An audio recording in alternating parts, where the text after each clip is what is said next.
好，美伊战争现在已经开始进入到核报复的阶段了吗？来看到现在呢，美以是联合去空袭了哪里？伊朗的纳坦兹核设施哈。这个是伊朗的纳坦兹核设施，可以看到这个画面呢。这个伊朗原子能组织证实呢，纳坦兹的核设施在21日上午呢是再次遇袭了。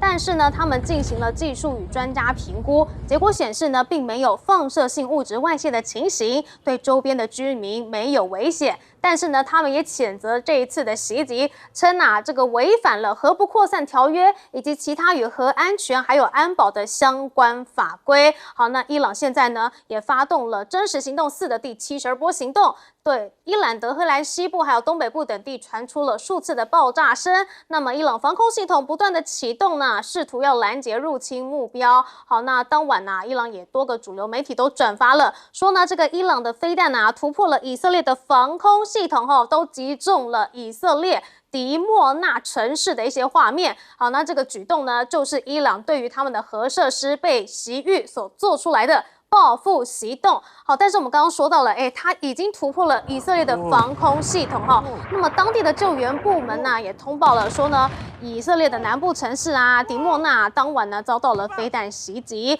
造成了一栋建筑物倒塌，还有39人受伤。那么以色列的媒体也说了，说迪莫纳一共有12处呢都命中地点了。这个是午夜以来呢对迪莫纳以及周边地区的第7次发动了。而迪莫纳呢之所以会被锁定，就是因为它附近有以色列的敏感核设施，所以外界普遍认为呢，该设施呢为未公开的核武计划生产部估计呢拥有80至400枚的核弹头，所以现在呢，以色列跟伊朗都来进行核设施的互相打击了吗？好，那但我们来看到现在呢，伊朗呢也是不断的对以色列的南部来发动攻势。好，以色列也承认在防空系统未拦截到至少2枚飞弹之后呢，阿拉德还有迪莫纳2座城市都遭到了攻击。好，不仅仅是未拦截就连这个警报响的时间呢也是越来越短了。来看到以色列北部飞弹落地爆炸的画面曝光了以色列北部的飞弹预警呢，从它响起到飞弹落地的时间是几秒钟，才16秒钟这个时间根本就来不及逃。为什么会这样呢？就是因为近期伊朗使用飞弹和无人机攻击了不少中东地区美军及盟友部署的远程飞弹预警雷达，所以就导致以色列飞弹预警的时间被大幅的压缩。不论是面对伊朗的弹道飞弹，还是黎巴嫩真主党发射的火箭，预警系统呢都越来越晚才响起来了。好，那现在呢，战事打成这样子，川普似乎也拉不下脸了，但是他还是对伊朗发出了最后通牒。他说什么？说你伊朗从现在起48小时内如果你没有在无任何威胁的情况下全面开放荷姆兹海峡的话呢，我们美国要对伊朗多座发电厂去发动打击，将其彻底摧毁。而且他还说了，我们会先从最大的那一座去进行。好，那现在呢，被川普下达了最后通牒，军方呢，伊朗军方也火速回应了。他说呢，只要伊朗的燃料或者是能源设施遇袭的话，那你德黑兰也会攻击以色列、美国还有其盟友在中东的资产，包括了能源、资讯科技和海水淡化设施。就是呢，你不要威胁我啦，因为我也有能力去攻击你的。好，那现在打到这样子美国内部也很想问你到底是在打什么？我们来看到就有一名美国大学生问，我是在餐厅打工的，那打伊朗对我有什么好处呢？来听。Hi, good evening. I'm a waiter at a local restaurant in Queens, a full-time college student who sleeps an average of 4 hours a night and is still thousands in debt. How is a war in a country half the world away, funded by the taxes pulled from my check, helping me in any way? The president's absolutely focused on what you're seeing day in and day out that's affecting your pocketbook. At the same time, as commander-in-chief, he has to weigh the risks and make the tough decisions, facing some hard truths. We cannot have a world with a genocidal terroristic regime that holds not only your generation but the next generation hostage with nuclear weapons. And 观众朋友，你觉得他回答了什么呢？网友也想问啊，说呢，他一个问题全都没回答，因为他根本就答不了。他们嘴里全是战略啊、联盟，他的回答跟实际的问题有什么关系呢？确实，打伊朗到底对美国有什么好处？这是美国人想问的。但是呢，川普现在竟然还敢去下达最后通牒，但是伊朗真的是有在怕吗？我们请教介大使。像刚刚那个大学生问这个问题啊，现在美国越来越多的人在问这个问题了，就是说打伊朗，美国得到什么？对，是美国必须要付出的代价吗？那事实上，很多人也已经，美国的评论家还有美国政界人物也都给出了答案说，这场战争是因为川普上了内塔尼亚胡的当。那最近2天，那个美国前总统 Clinton 他也做了一个很长的一个演讲。他说，内塔尼亚胡当总理后一直就在说服美国的总统跟他一起去打伊朗，可是历任美国总统没有一个上当，因为他觉得那个打伊朗是符合以色列的国家利益，不符合美国的利益。美国人要打仗必须要符合美国的国家利益，所以好几任的美国总统都没有被这个内塔尼亚胡牵着鼻子走。那现在这一次美国打这场仗，完全很多人就认为川普基本上完全被内塔尼亚胡牵着鼻子走，而且呢，他把以色列的利益当作美国国家的利益，这个并不是符合美国国家利益的一件事情。所以这位学生问了很简单的问题，你看美国驻联合国大使真的什么都没答，因为他这个学生讲的问题他答不出来嘛。对，而且这个学生问这个问题的时候，我想很多人心里也已经有了答案。对，为什么要打这场战争？而且现在问题就变成就是说，这场战争美国久战无功之下，你也不找一个下台阶。你现在做法是什么呢？你现在就是把这场战争用升级的方法来得到解决吗？对，这样看起来也不太符合实际，因为以色列那个基本上到最后不只是美国要付出代价，要付出的代价基本上还有什么海湾这些产油国家要付代价。我刚刚讲欧盟要付出代价，然后石油跟天然气基本上被因为这样战争受影，全球靠石油跟天然气这个中东地区供给的这些国家跟地区也要付出代价。那川普到底是所谓何来了？那现在只有有人一个想法说，川普一直讲说，荷尔姆兹海峡被封锁，对我们美国影响极少。我们美国有的是石油，我们有的天然气，对不对？所以呢，封锁无少。那意思就是说，你美国不在乎，你要把大家都拖下水嘛。所以这个问题，我觉得现在不仅美国国内产生了一个质疑川普打这场战争的正当性，跟他符不符合美国的利益这样子的一个大的问题。其实世界各国也慢慢出来了，所以很多战略学者，我看这个美国很多战略学者就说，这个对美国在2次大战以来是对美国最损失最大的一次战争，因为它让所有人都变成输家，那么美国也没有办法赢。那现在最大的问题就变成，到底伊朗还有多少的这个回击的能力？可是呢，已经70几轮了。如果这个让打到100轮的话，现在战争显然是升级，而且也扩散了。因为美国自己过去也不打伊朗的这些关键民用基础设施。什么叫民用基础设施呢？发电厂，对不对？自来水厂、海水淡化厂，这些不是直接的军事设施，可是会影响这个国家民生会影响这个国家经济。他现在已经怕着打，那伊朗就说你打我的，我就打你的。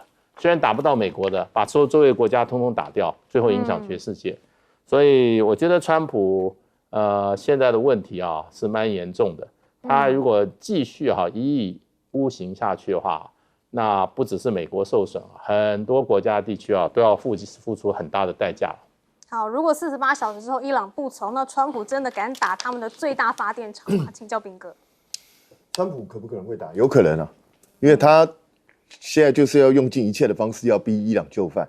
可是问题是你打了他的发电厂，他就会就范吗？恐怕不会吧。其实有一个活生生的例子，就是俄乌战争。俄罗斯后来就开始全面性的对乌克兰的基础设施开始进行毁灭作战。目的是干什么？目的就是要让乌克兰人民生活过不下去。特别乌克兰是非常寒冷的地方，它让你这些发电厂能源全部都把它打掉，我让你过不了这个冬天。结果乌克兰有投降吗？没有，乌克兰继续在撑。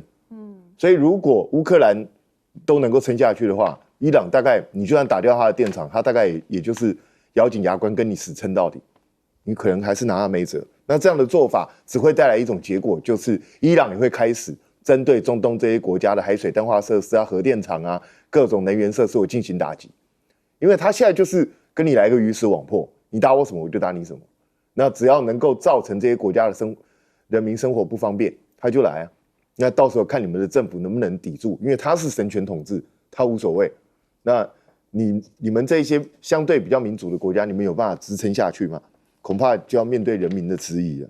那其实战争进展到现在，可以很明显的看得出来，以色列的预警时间大幅缩短。从开战的时候，它大概预警可以4到5分钟，到了上个礼拜，它预警只剩下大概1分钟不到，那现在只剩16秒。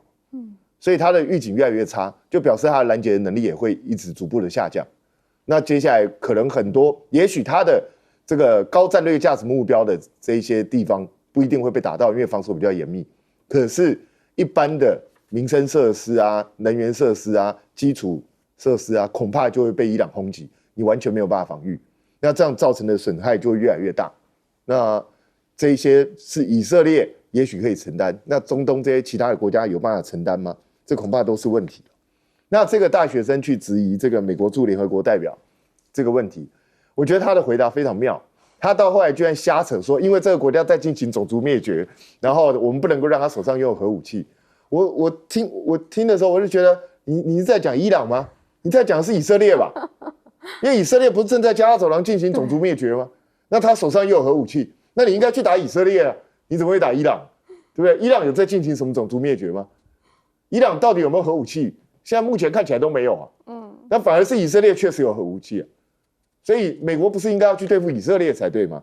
所以这个麦克已经在胡言乱语，但没办法，他也只能帮川普瞎扯辩护。好，我们来看到伊朗的飞弹不断的击中以色列，而且预警时间是越来越短了。那代表以色列的防空系统已经崩溃了吗？请教黄厅长。这个作战的时候，这个东西到底说这个时间有多少？它也许在那一瞬间，它那一区比较短暂，但不能说它整个国家这样子，所以那只能说那一个点。但是我特别要讲，这一个周末可以充分证明这场战争在往严重的方向发展，而不是在收敛。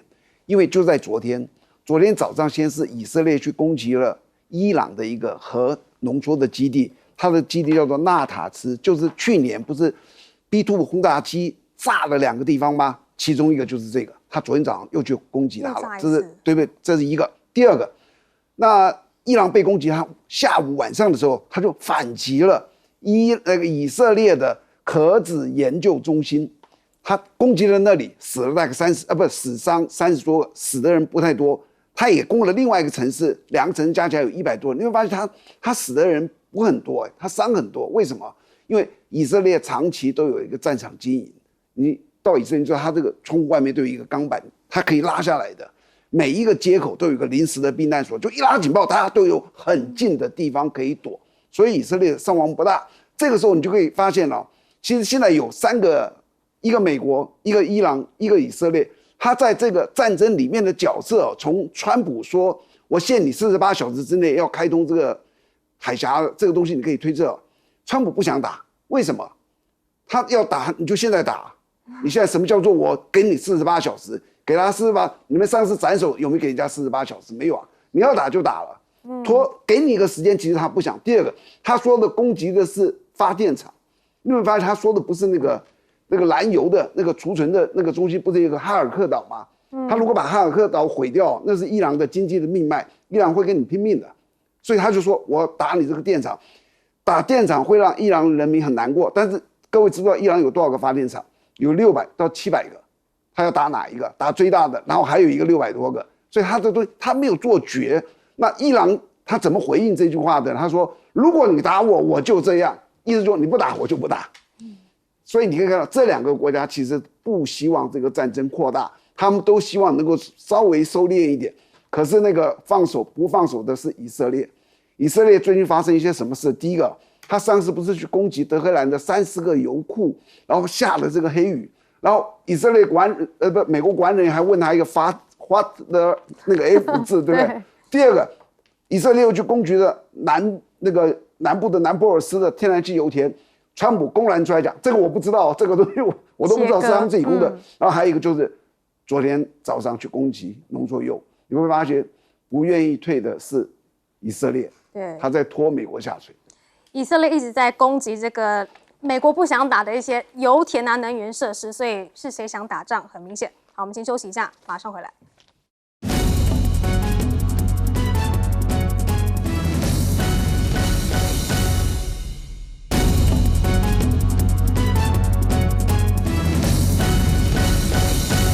这不再只是中东的局部冲突了，因为伊朗发射了4000公里远的这个射程的中程飞弹，直接宣布欧洲的各主要城市都在它的锁定范围之内。好，来看到呢，美媒就说呢，伊朗首次向距离4000公里的这个美军印度洋基地发射了中程飞弹，要锁定的就是在印度洋的迪亚哥加西里岛。不过外界都普遍认为说，伊朗的飞弹射程就只有2000公里啊，这一次是怎么射到这么远的呢？好，伊朗就是疑似呢利用太空发射技术，对这个迪哥加西里岛呢发动了远端打击，引发了全球的国防专家警觉。好，尽管呢官方宣称这个飞弹射程上限是2000公里，但是德黑兰呢可能是利用其西摩格的运载火箭，然后将这个射程扩展至4000公里。好，那分析人士就警告了，这样子的做法呢可能会降低它的精确度，但是呢却扩大了整个战略的一个威胁区域。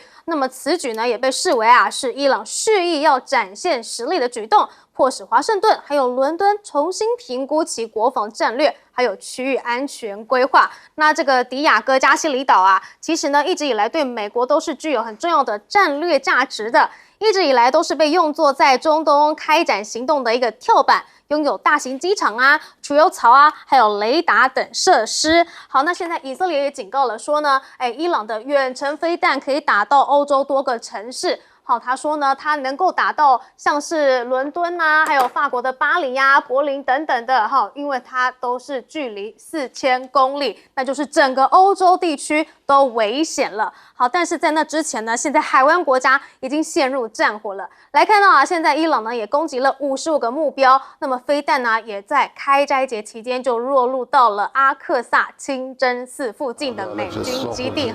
来看到那个面临空袭的风险，还有战争持续的阴影之下呢，伊朗有数千名的穆斯林在21日是进行了开斋节的祷告。好，那特拉维夫和海法等以色列城市也是遭受到了直接的打击。在耶路撒冷被拦截的飞弹残骸呢，也落在了旧城区附近，引发了主要宗教场所附近的恐慌。好，那除了这些国家之外呢，附近的这个阿联酋的沙加海岸附近呢，也有一艘邮轮呢被发生了爆炸案。好，这个是阿拉伯联合大公国沙加海岸附近的一艘船。那另外在沙烏地阿拉伯的首都利雅得附近呢，也发现了3枚的弹道飞弹，不过其中1枚被拦截了，那么另外2枚呢是落入了无人居住的区域。那另外沙烏地阿拉伯呢也被伊朗发射了60架的无人机，在24小时内就已经向沙国发射了近60架的无人机。那沙国呢是拦截了数十架的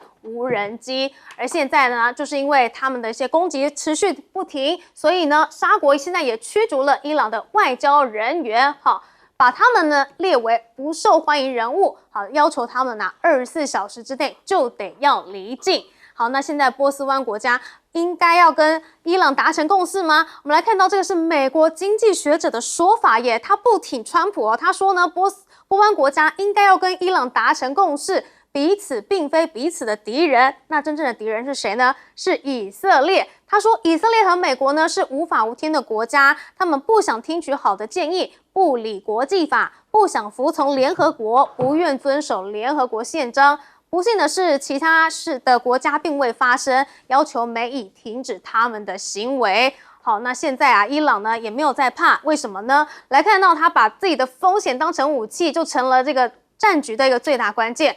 好，他在这场冲突中的最大优势呢，其实不是他的军事实力，而是他愿意不断升级战争风险的一个战略意志，形成对手难以承受的心理和政治压力。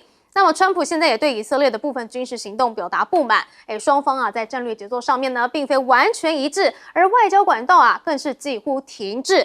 各方虽然是持续讨论的可能的退场机制，但是呢，还是没有具体可行的方案。所以看到伊朗可以不用任何的先进武器，只要他敢同归于尽，其实全世界就已经非常怕他了。我们来请教介大使。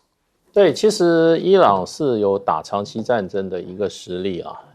即使你用空中你把它屈服了，伊朗这个国家160万平方公里土地它还是可以自给自足，而且它在北海的，就是说北边的这个里海的部分外援也可以很容易进入那个地方，尤其它跟俄罗斯接的也蛮近的。然后就农产品，还有就是说能源产品来讲的话，那伊朗本身都是不仅是自给自足，而且很有能力向外外销的，所以这个伊朗这个国家是可以打长期的一种战争的。那只要你的这个陆军部队不进入的话，你长期靠这种所谓的远距的精准打击，你对于伊朗这个国家的这个各种能力的这种消耗还是有限的。反过来说的话，你用这种长程的这种精准打击。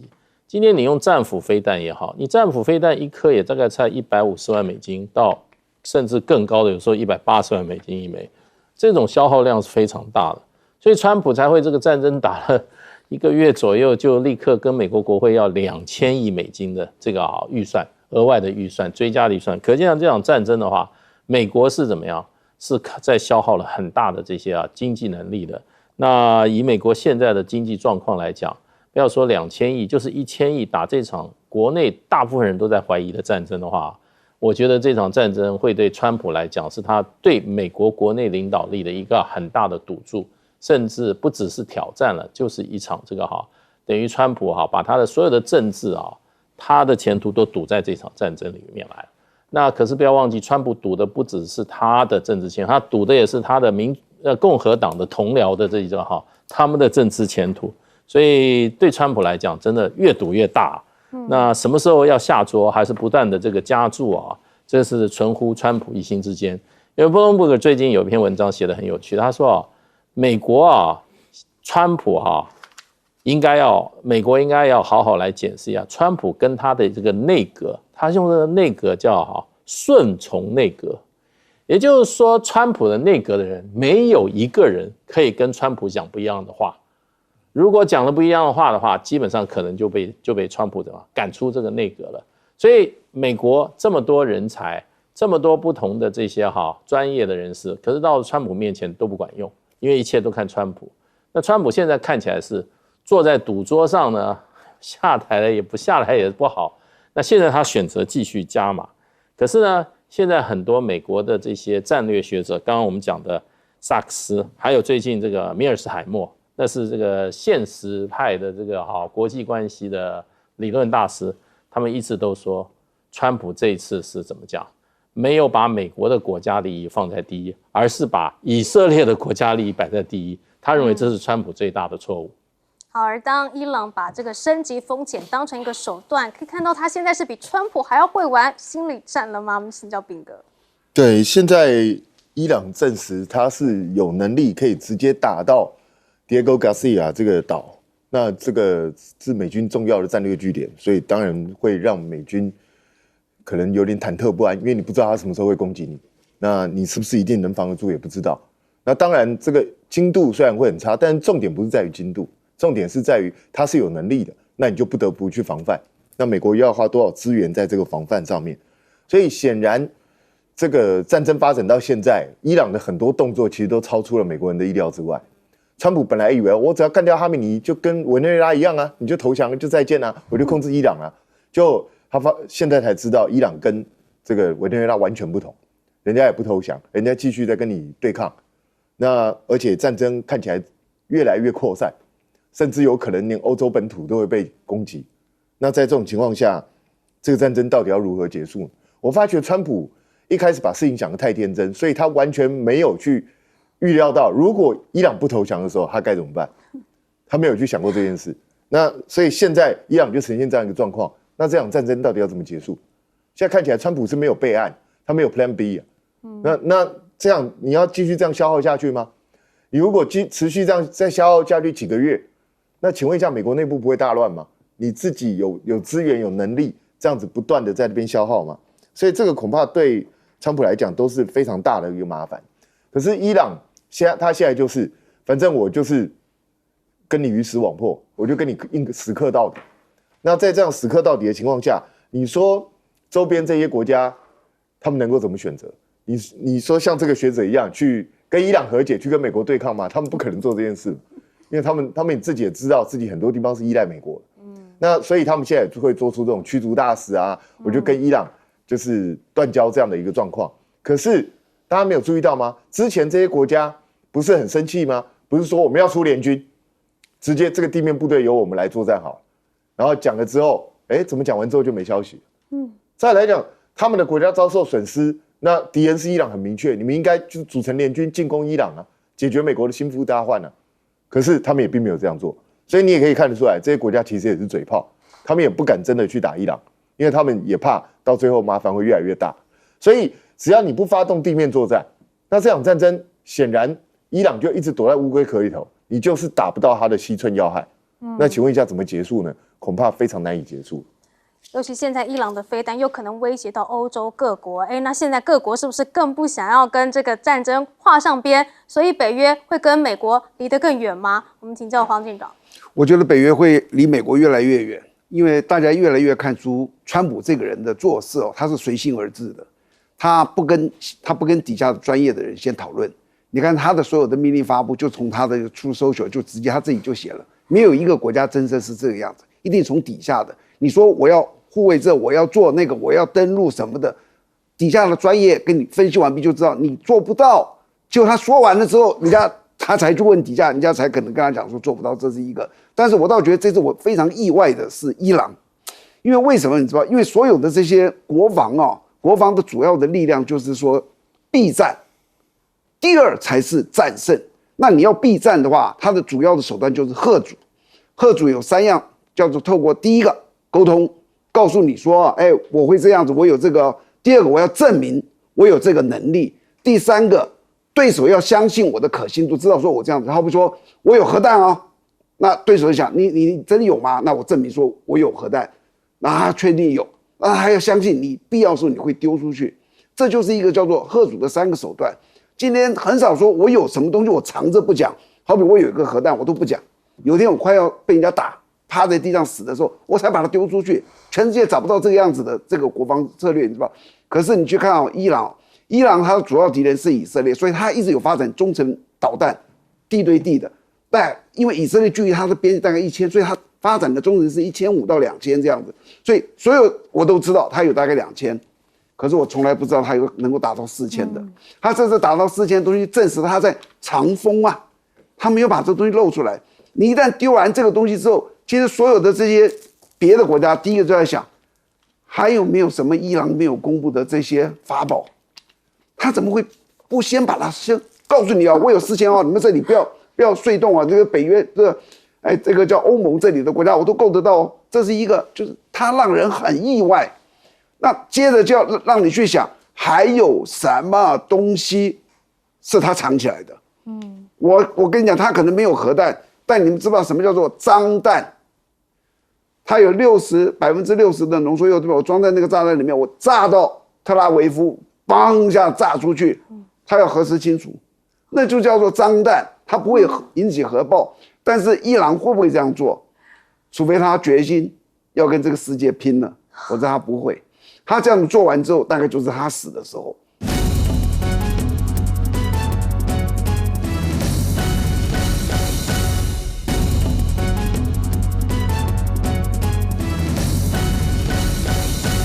观众朋友，欢迎收看 TBS 新闻大白话，我是王浅秋。首先介绍这一节加入我们讨论国际国内大白话的来宾，第一位是前国安会副秘书长杨永明老师。浅秋好，各位朋友好。前海军舰长吕礼诗小舰长。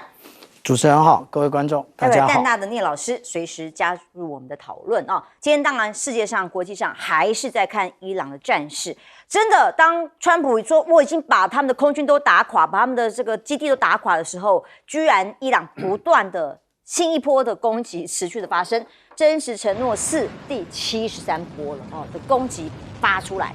那么这个画面上看到的是伊朗用所谓的法塔赫还有卡德尔、伊马德这些飞弹无人机持续的对美军位在科威特的空军基地加以攻击，那么位在阿联酋的明哈德空军基地还有宰夫拉空军基地实施打击。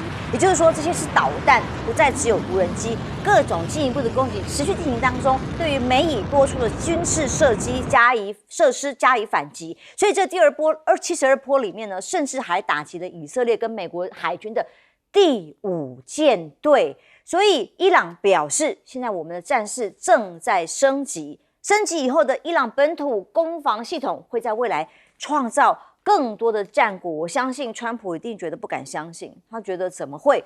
不是应该要把他们打垮打趴，已经这种轰炸到所有遍地开花的情况之下，怎么还可以有这么多的反击能力呢？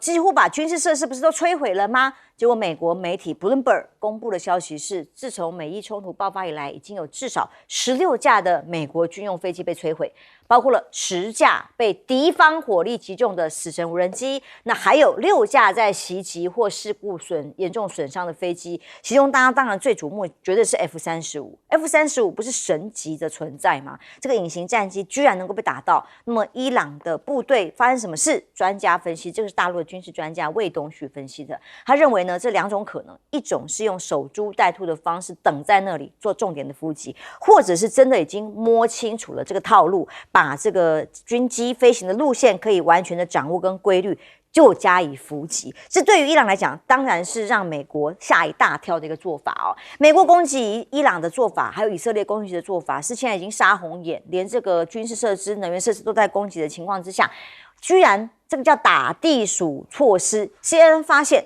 美国跟以色列的空袭呢，尽管可以摧毁至少已经70%了伊朗的地下飞弹城，看到那个钻地弹5000磅都已经出动了。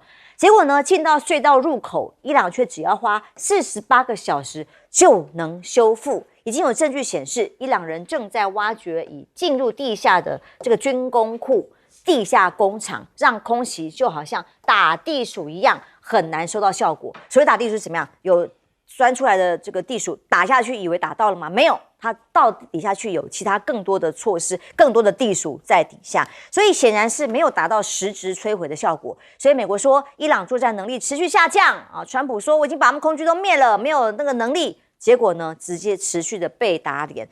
美国媒体报道，目前伊朗仍然保有每天发射数十枚的弹道飞弹跟更多的无人机，甚至相比于10天以前，伊朗最近几天所发射的飞弹数量反而更多。你看刚刚我们看到的画面，所以伊朗的官宣宣布这个导弹工业将获得满分。这叫什么？伊朗伊斯兰革命卫队公布的，在战争状态下，伊朗也能够生产飞弹，在储备方面也没有任何特别的问题。有时候是不是吹牛要验证？但目前以攻势进行的凌厉的程度来讲，的确他说的这个不像吹牛，而是实质在攻击上造成的打击的能力啊。所以当川普呢内部有各种不是同一个看法的，不断的炒成一锅粥，但国防部说，美国国防部表示已经准备在伊朗部署美军地面部队，因为现在陆续再送出了第3波的人力往战场去。可是川普也讲啊，在最新的表态里面表示，正在考虑逐步降级对伊朗的军事行动，因为我们已经差不多赢了嘛，把他们打趴了嘛。虽然军事行动却实际进行当中，不止双方说法不一啦川普说法也一直变来变去，没有一致的说法。根据大陆军事专家的分析美军一旦控制占领了伊朗的近海跟沿岸区域的小型岛屿包括美国的海军陆战队，包括了作战力量等等这些区域呢部署，他们就会反而成为靶子。包括在荷姆斯海峡的这个岛如果真的被控制哈尔克岛的话，大家都在问的一件事情是，你如何守住，或者是真的会变成靶子而被攻击吗？那么伊朗的各种远程自杀无人机，各种各样的战术导弹、远程火箭炮，现在看起来是仍然战力十足。对于美军来讲，如果真的有陆战部队或进到了地面，这将是非常大的风险。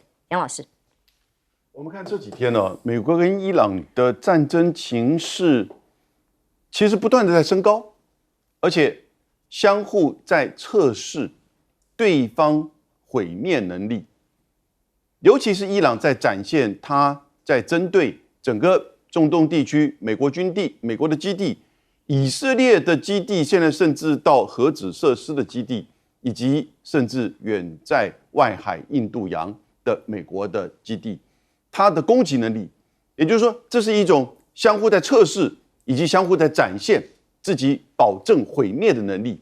那伊朗在展现这个能力，主要当然的告知美国，其实你要打地面战争，你要提升战争的这种层级，你要面临到全面的这种反击。其实这也是一种吓阻，这是一种就是防止战争真的不断的升级到变成大规模地面战争，像越战、像伊拉克战争，或者是大规模的这个轰炸。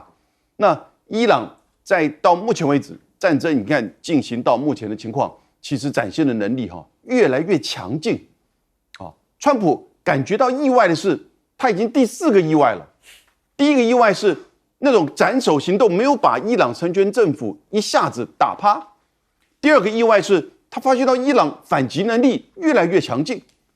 第3个意外是伊朗可以掌控荷尔姆兹海峡跟能源。第4个意外，川普觉得最意外的大概是所有的盟邦国家不跟着他。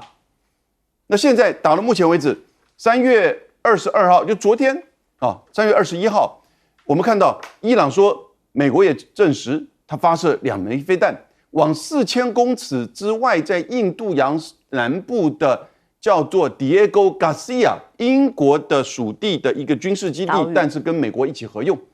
有没有真的打到？不知道。但是呢，它展现了它具有真的比中程飞弹更远的中程飞弹。我们知道大概到1000到3000是叫中程，3000到5500是叫长程。但因此呢，这样子的距离使得未来美军如果接近的时候它可能要放的位置更远。从这边起飞，如果是航空母舰的战斗机要加油2次，大概才能飞到伊朗境内。所以这个是它一种就是对远程打击的能力。然后呢，昨天美国又在测试，就是上一次3月17号，各位还记得吗？以色列打南帕尔斯伊朗的油田，结果呢，伊朗就整个反击这个区域的其他国家的油田。然后呢，昨天以色列跟美国呢就打伊朗的核设施在 Natanz。那马上伊朗就回敬今天也是昨天的以色列的核子基地，而且它距离核子基地大概只有20公里的地方，2枚飞弹在不同的周围，然后呢命中。那这个就表示到目前为止，伊朗还是有这种强大的反击能力。那今天早上台北时间7点44分，川普就下了最后通牒了，48个小时之内，如果你再不退，我就要打你哪里？电厂。所以美国不断的在测试你的这个所谓的油田，然后呢，昨天是核子设施，今天呢，他威胁48小时，你再不退，我们就要打电厂。当然，很快的，伊朗怎么回应呢？伊朗说，如果你敢打，我就打所有的能源设施，还有海水淡化设施。所以大家看不断的在放话、测试以及在升级。可是呢，这个升级是有限度，而且是看你的回应、你的打击的对象，我才予以升级。其实它也是一种就是你可以说它可能是不断的在升级，但它其实也是一种什么？展现我毁灭你的能力，以避免你把真的战争情势升高。那现在就面临川普的选择，当然没有人会相信川普真的48小时之后一定会打伊朗的电厂，但也有可能呢，48小时之后。海军陆战队来自于冲绳的海军陆战队大概就定位，但可能大概不敢太靠近，因为那是2栖攻击舰。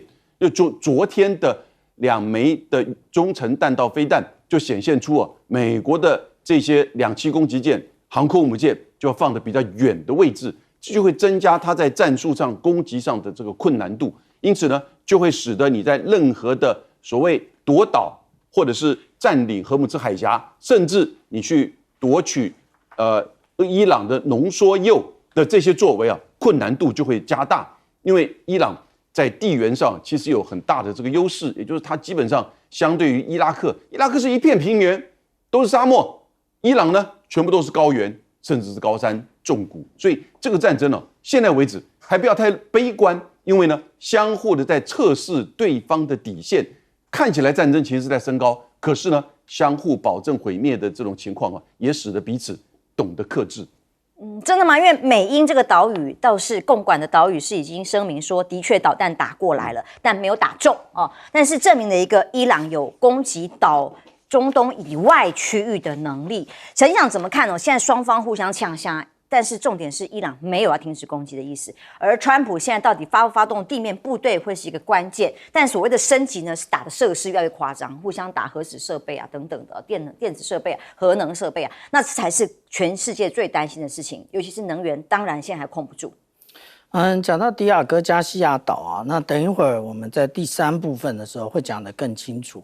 那不过呢，如果已经被标准3型拦截，那就表示美国对于迪亚哥加西亚岛实际上是有防备的，也就是他对于伊朗的飞弹到底可以打多远，他自己是没有把握的。为什么这么说呢？因为我们之前所看到的这个霍拉姆沙赫尔的这一颗飞弹，它告诉我们的是多少？它告诉我们是可以打到2000公里。那这一个距离呢？那其实距离迪亚哥加西亚岛还很远啊。那但是它的更重要的是它的弹头的重量。那它的弹头的重量可以到达1.5吨。那这个是是不是可以威胁到我们讲到说未来的美军部队一个重要性啊？但是呢它的弹道飞弹还没有使用，我们已经看到它的地面的各型武器啊。那我们台湾现在很多的军事网站都在讨论这几张的照片啊。奇怪了，为什么当美军被打下来的时候你们就不相信，然后当这一个解放军在军演的时候你们拍的照片就很兴奋呢？那有些人说，哎呀，为什么这个只看到F-35的这个尾焰，可是没有看到这一个飞弹的尾焰呢？我给大家一个解释啊，因为其实它这个都是放大再放大的照片，所以呢，但是它这个热量非常高，那你可以看得很清楚。那如果飞弹的话呢，因为飞弹比较近，那这个距离我的飞弹比较近的时候，它的那个热那个喷射出来之后，很快的它就会慢慢的降温，所以我们看到空中，对，那它这个是所以它后面才会融成一体的感觉。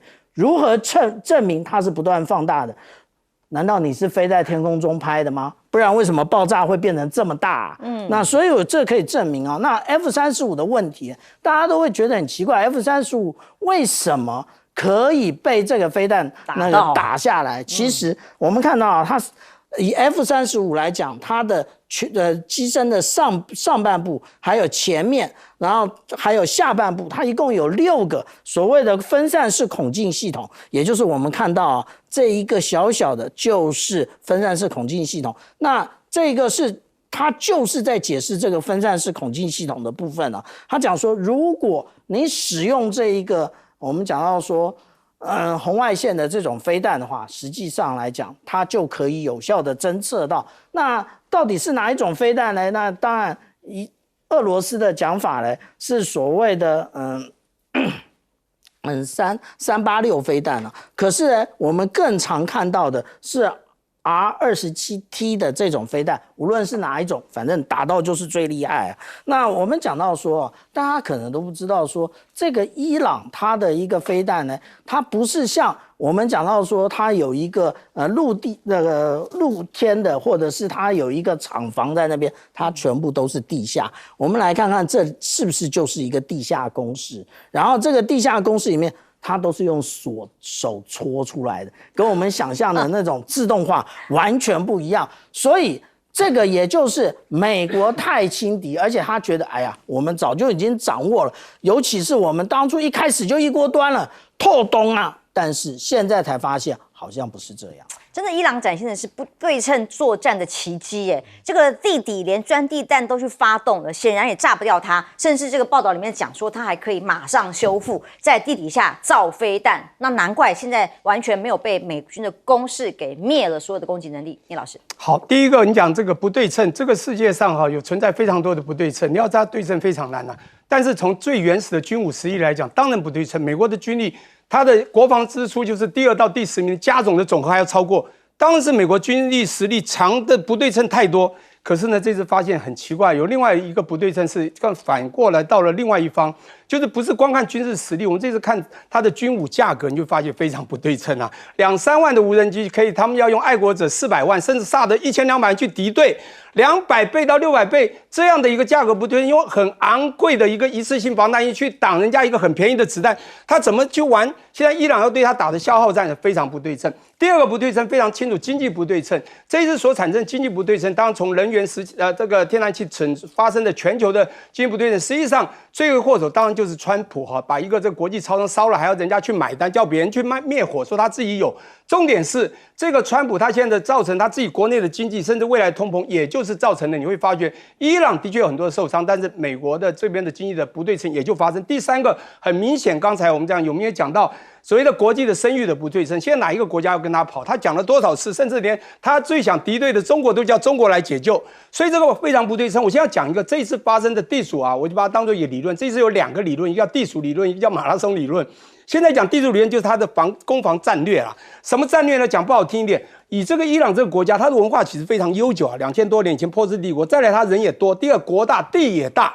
你今天也不管多少的这个甚至制造核铀的地方，或者这个防空的这个飞弹的这个部署，我想这大到你可能很难，就像真的像地鼠，你打下去它又冒出来。最重要，它打的战略是边打边造，而且刚刚讲过了，边造的实力，不管你用土法炼钢也好，不管怎么说，现在制造实力决定未来是什么东西呢？它的后勤补给。所以呢，打到消耗战一打久以后，美国就开始忙了。还有一个很重要，就是它的战术的问题，叫反击战术。这是非常清楚，点火的当时美国这一方，在这个和平条件还没谈拢的时候，他觉得伊朗不想要妥协，马上就偷袭打过去，这个是一个重点。现在的伊朗看起来军事实力不一定赢他，但是他会做反击的战术，他对等反击。你打我军事基地，我在卡达各个地方打军事基地；你打我人员，我打你人员；你打我油气田，我打你油气田。打到最后，你知道马拉松的这个理论又出现了，就是伊朗你发现他马拉松跑得久，他做法是由小放大他预留实力你看他先溜的是多少的无人机，那个生产又快又便宜，再来他跟进了，就是你看到他多种的飞弹，越打越猛，越打越远。那个以色列也好，他的不管铁穹各种的防空系统，你发现挡4颗，最后1颗会打进来慌了，忙了，这个消耗战，美国也慌了，所以这时候美国就拼命的找其他的盟友来救火，你知道吗？他自己救不了，他要救火的话，他未来军事实力就被打掉了，他的消耗战就打光了，他以后就很难再应对未来其他的国家，他的霸主的地位就会没了。因此，我觉得这一次产生的，所以我刚刚讲地鼠理论、马拉松理论，在战略和战术上，我就看久了以后我觉得伊朗反而成了一个大赢家。伊朗这一次的回击的目标，除了美国的军事基地在中东地区是主要目标之外，再来当然是以色列。以色列被形容叫做金钟罩神话破灭了吗？之前的萨德系统，伊朗飞弹理论上怎么打都打不中才对，结果呢，以色列的铁穹防空系统，居然21号晚上再度的失灵。画面里面看到了伊朗的飞弹先后重创以色列南部的城镇迪莫纳还有阿拉德，造成了超过100人受伤而遭袭击的迪莫纳正是外界传言以色列的核子设施所在地。哇，跟核武的设施只差了13公里，被打中这个地方，伊朗的飞弹突破防线，造成百伤的一瞬间，包括住宅区都发生了巨大的爆炸跟火光，玻璃碎裂的声响。以色列承认拦截飞弹失败。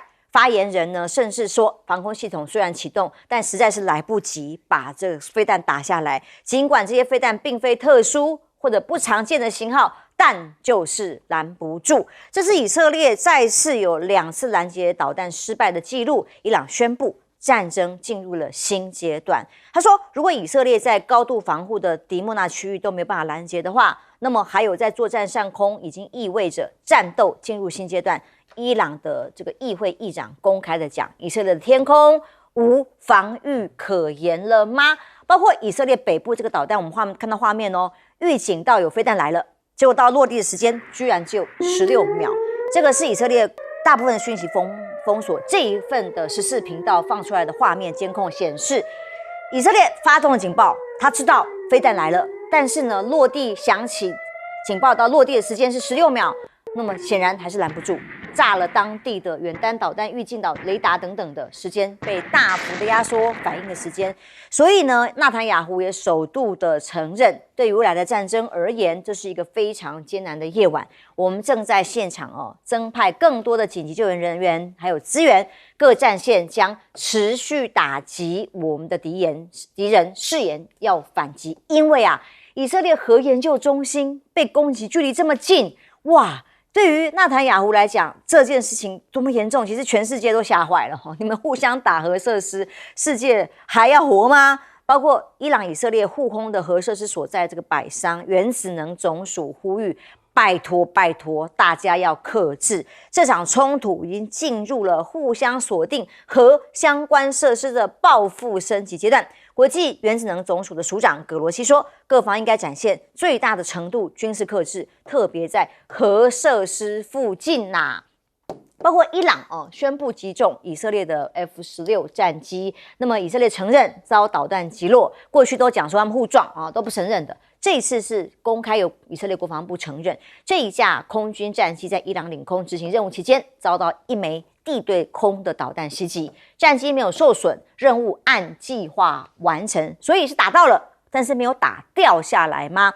那么伊朗的战事分析里面，包括了以色列顶级的伊朗专家都说，伊朗对以色列的打击凸显了一个明确而且一致的模式，就是升级是通过有意的信号来控制的，它不是随机报复。看起来这个战略政策非常的清楚，它是结构化的威慑，旨在塑造行为施加成本。也就是说，现在以色列早就被攻击的方式不是像川普以为那种狂轰乱炸的模式，它是有战略性的目标。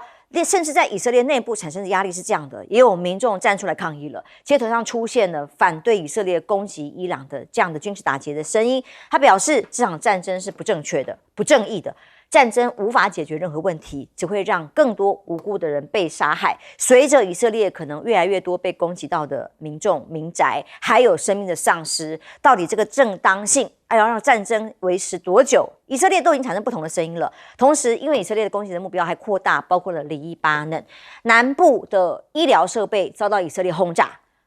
黎巴嫩的医护人员跟官员指控，以色列这个行为已经非常系统性的往黎巴嫩南部医疗工作者设施为目标，非常残酷的双重打击，除了100万民众流离失所之外，更是让这个地区变得无法居住，是违反各种人道跟战争罪的要求范围的。杨老师，陈秋阳，这个战争真的是一个非法的战争，而且是一个侵略的战争。那内塔尼亚胡加上川普我们都看到，他们连续的从去年到今年对伊朗，不要忘记还对加沙造成了超过7万人死亡的大规模屠杀。可是，在目前为止，我必须要讲，我们看到现在，其实伊朗的反击通常都是在美国跟以色列提高攻击的层次跟目标之后，伊朗才反击你的主要的目标，而且也反击到展现出它也具有毁灭你，而且造成你重大损失的能力。你看，从以色列跟美国开始在打斩首，然后呢，造成整个伊朗境内的大量的轰炸。美国的中部司令总部自己公布，在前天，他在过去这个到前天为止，总共出动了6500架次的飞机，大概打了7000个目标，然后呢，炸毁了1000艘伊朗的船只。这只是美国，还不讲以色列，一定是更多。但是呢，美国跟以色列发现到，这个不能够让伊朗屈服，然后呢，再一波的这个斩首他们的高层也没有办法。然后怎么办呢？就开始在打天然气南帕尔斯设施、民生设施，伊朗就开始在回应。然后呢，昨天就开始在打什么呢？核子设施，伊朗也回应，这个会让人吓到。各位，以色列是全世界现在我们知道事实，也就实际上拥有核子武器国家9个国家当中的一个，中美英法俄，然后呢，北韩、巴基斯坦印度以及以色列。以色列是唯一没有核子试爆的国家。可是大概在1980年代中期，全世界都知道以色列有核子武器，多少呢？至少60枚核子弹头，而且它拥有陆基、海基以及空基空中发射的这个能力。那它为什么不做测试呢？因为它自己也签了核不扩散条约。可是全世界都知道以色列有核子武器。这个战争打到后面，我们看到包含川普的一些官员做最坏的预测，就是以色列会不会使用核子武器。现在他的核子设施被打了那当然这个是伊朗回应你打伊朗的核子设施那因为你打伊朗核子设施可能会造成一些核扩散等等之类的问题。那现在川普就下了最后通牒，我要打你的电厂各位，这个你现在看到，你打电厂，伊朗就回应你，我要打你海水淡化设施，因为包含从伊拉克到沙特阿拉伯，海水淡化几乎这些国家的命脉，50%到70%他们的水源是来自于海水淡化设施。可是我觉得伊朗现在展现的就是你打我，我才跟你升高情势，然后呢，你打我之后呢，我展现出来的反击能力让全世界都吓一跳，让欧洲都觉得哇，伊朗飞弹可能以打到欧洲，然后呢，让全世界担心这个战争会不会变成所谓的核子大战。那现在关键就取决于什么？我觉得现在关键呢，往往都不是在战场或者是战役在引导这个战争走向，现在关键呢，反而是取决于川普、内塔尼亚胡以及穆吉塔巴，也就是伊朗的新的就是这个领袖。可是他们也受制于他们自己本身的内阁、本身的内部的情势，以及战争的走向，以及战争的走向似乎在真的走向一步一步的在加剧，然后呢再变得更为严重。所以我是觉得现在必须要全球要跳出来要警告，就是说这个中东地区战争一定要有所控制。可是呢，谁能够警告内塔尼亚胡？谁能够警告伊朗的穆吉塔巴？谁能够警告最重要川普？我觉得这三个人尤其当然是川普跟这个内塔尼亚胡这个基本上已经是割良好，那造成整个中东的这种动荡。那他是说未来48小时，可是好的就是川普也在他的推文当中说，这个战争会逐步的降低，似乎川普在找出路。可是内塔尼亚胡会允许他离开吗？穆吉塔巴伊朗会允许他离开吗？这是很大的问题。川普想Taco也不是第一次了啦，他一直想Taco，但那个大腿是被纳坦雅胡被以色列给拉住，不可以走的。小舰长，当我们战争的决策是一个理性决策的时候，大家还觉得可控。如果开始互轰核子设施，还得了？现在尤其是在伊朗已经变成一个所谓的圣战模式，但是它在各种的部署跟攻击战略上是看起来是有战略跟策略的，这才是大家最害怕的地方。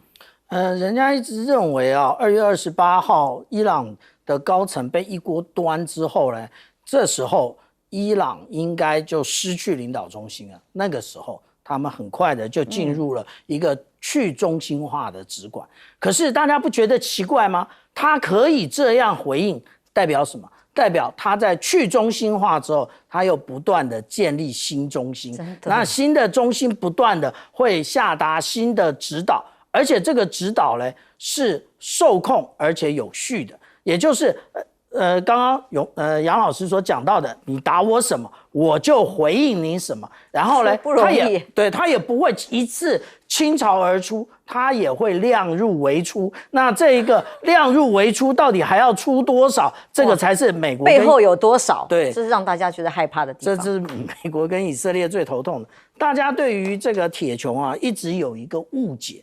我们现在看到这个2月21号在加萨走廊，这里飞来飞去的就是铁穹，这里打出来的是火箭弹，大家从此就认为铁穹是无敌的。但是实际上来讲，这一个以色列建立这个多层次的防空系统，铁穹只是最低的一层啊，铁穹只是在最下面这一层，只有70公里而已。这个是铁穹，这个是大卫投石，然后接下来这是箭式2式跟箭式3式，这样才建构了他们2000公里的一个防空的防空网啊。那也就因此啊，那其实在去年的我们讲12日战争，甚至2024年这的时候呢，其实伊朗已经很清楚的认知啊，那现在他如果要攻击以色列的话，靠这样光打飞弹的这个蛮勇是没用的。那他要打什么？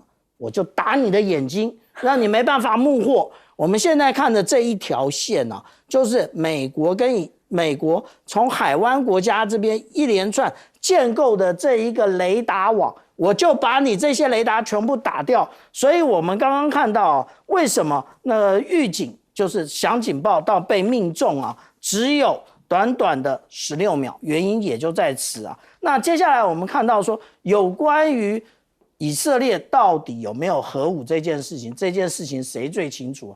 美国最清楚。那如果按照我们讲到说这个这个世界上实际上是有军武的控制的这个组织，他们的预测就是以色列是有90枚的这个弹头啊。那我们现在看到这个有关于迪莫纳这个地方呢，其实真正重要的是什么？他要提醒那个这一次为什么要打迪莫纳？伊朗要提醒这一个以色列，我是知道你在盖新的啊，这一块是新的。我们看到这一个是旧的，它的这一个反应炉，这个反应炉其实就是这个部分，它现在在盖新的，意思也就是它还要不断的扩大。那当它要不断的扩大的时候，那大家会有一种想象啊，也就是为什么以色列这么厉害啊？它不需要核试，这有几种可能。第一个，美国是不是帮他试过？那第二个呢，也就是你为什么不觉得奇怪？这金正恩哪来的底气？那个核弹试一试，他就把他的试验场给炸了。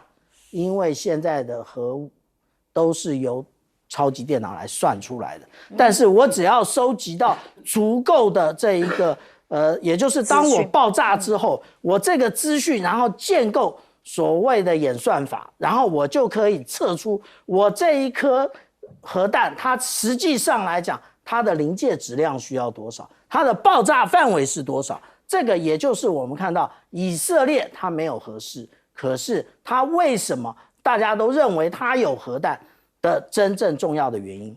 林老师，我们现在伊朗战事进入第4周，全球都动荡，那有没有可能到不可控，吓坏了？是核子设施的攻击，互相轰炸，还得了？有没有可能？这个我们在经济学里面很清楚啊，我们得到一个结论，一定要先based on some assumptions， 要一些假设。这些假设呢，就要看很多东西可能发生的情况。现在呢，当然这是国与国之间的这个对峙，那包括以色列后面还有美国，美国先点了这把火，但以美最后会不会因为他口讲川普他口而稍微收缩，会决定未来的命运，以及现在其他的国家，不管是美日英德法意核啊，大概有7个国家，甚至要联合去护航，是不是会真的去做？而这个做的时候，他会施以善意给伊朗等等的，而造成伊朗愿意拿到他的部分想要，而决定慢慢停止，这是有可能。但是以现在一直在讲反击、反击再反击，那非常困难呐。我先讲一下金钟罩铁布衫，从以前看武侠小说就知道。可是你知道铁穹多少钱啊？它是整套的防空系统，5000万到1亿美金，台币10亿到30亿，哇，这是非常贵啊！这个以色列这个这么贵的昂贵的东西，我刚刚讲了，那么昂贵的军武就被打掉了，这非常不对称。重点来了，他被打了以后，拉坦雅夫说，伊朗这样打我们要反击，我忙了，是谁在反击？刚刚讲得很清楚，大家都知道，现在伊朗做的非常清楚，以牙还牙，以眼还眼，对等反击啊，非常对等嘛，军事基地对基地，油田对油田，气体对气，天然气设施对天然气设施。我们当然最担心就是核能嘛，因为核威胁是最可怕的。各位你要知道，当时在谈和平协定的时候，川普或者甚至历任总统最怕的就是这个伊朗在这个所谓的这个浓缩铀里面的发展，他要停他的核计划、核发展。你要知道，这是他终极最重要的。而第二个就是他的导弹，你导弹不是必不把它限缩，核铀又做出来，它就出现另外一个北韩，那美国还遭得住吗？刚我们再科普一下，刚才非常清楚，我们这个有没有讲了？世界就是8+1嘛，那当然梅事报的这个以色列是其中一个，另外就是这个联合国理事国的这我们都知道这个美英法中俄，以及就是巴基斯坦这个印度，还有就是北韩。那今天再多一个伊朗，讲不好听点，他们讲的这个邪恶轴心 Crimps， 这个 China、Russia， 这个 Iran and North Korea 对美国的威胁有多大？他有拿到他要达到的，这个限他的导弹以及让他最后去化吗？没有，所以川普彻底输了，可是他还不断的喊赢，所以我一直在想，川普的赢的 definition 定义在哪里？这是非常奇怪的。不过我现在要讲一下，当然刚刚也提到，伊朗这次站下来，我觉得他还会延续下去，原因除非对方真的收缩。你知道他就是去中心化，为什么去中心化？非常清楚，他们是非常的有民主精神，以及加上神权精神结合在一起了。你现在把哈米尼灭掉，你灭他的父母，但是他父母在谁？是在背后那个这个附身的那个叫真主啊，他的意思上真主，他去中心化、去分中心化到任何一个可以领导到他这个附身的这个真主上，因此他领导人去化了。我最后讲一个就非常清楚，核这个威胁真的很严重。刚开始是美怕伊朗制核。现在呢，你去吹人家核，他现在回来打你的核，而现在伊朗他们开始担心，以色列他们却担心伊朗却去打他们的核，这样的一个issue，当然世界上很多人会紧张了。核这个又的战争一打下去不得了，这个世界啊，我们不要说毁灭啊，这个1/几毁灭都有可能。因此，我觉得国际间还是要节制了啊。